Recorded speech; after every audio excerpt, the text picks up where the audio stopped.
இருக்கிறத வச்சு ஒப்பேத்துறதுன்னு சொல்லுவாங்கல்ல, இன்னைக்கு அந்த கதை தான். சண்டே எப்போவாவது பிரியாணி பண்ணுறோம் அப்படின்னா மண்டேக்கும் சேர்த்தே பண்ணிடுறது. ஸோ நேற்று அந்த மாதிரி தான் பண்ணியிருந்தேன். அண்ட் நேற்று நைட்டு டின்னருக்காக நோம்பு கஞ்சி பண்ணியிருந்தேன் சிக்கனில்.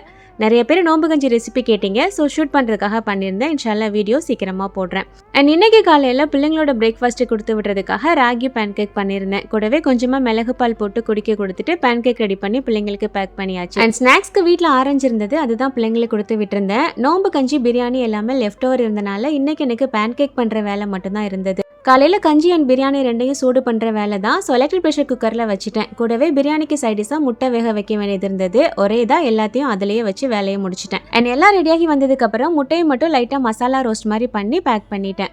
ரமலான் ப்ரிப்ரேஷன் வீடியோ நம்ம சேனலில் போஸ்ட் பண்ணியாச்சு. முஸ்லீம்ஸ்க்கு மட்டும் இல்லாமல் எல்லாருக்குமே ரொம்ப யூஸ்ஃபுல்லாக இருக்கிற மாதிரி இருக்கும். அதோட லிங்க் நான் டேக் பண்ணியிருக்கேன், கண்டிப்பாக செக் பண்ணி பாருங்கள். ப்ரிப்ரேஷன் வீடியோ பார்ட் 2வும் சீக்கிரமாக வரும், சப்ஸ்கிரைப் பண்ணிக்கோங்க.